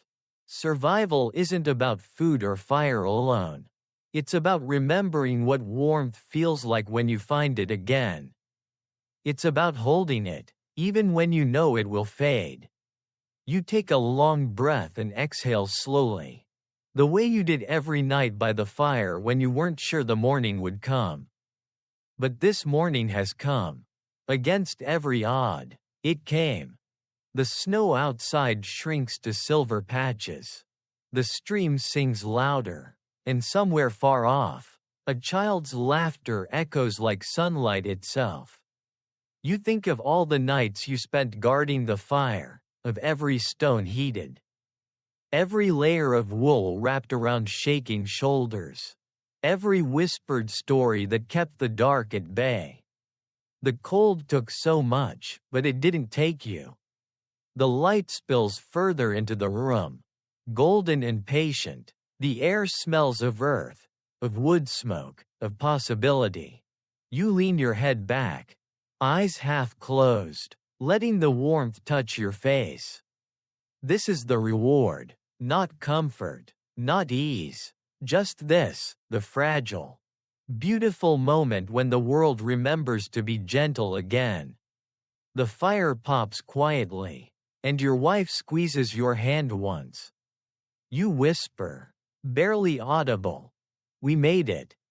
Outside, the thawing world answers with the soft rush of water, the flutter of wings, the hush of snow surrendering to spring. The cottage exhales. The story, for now, is complete. End of script. Sweet dreams.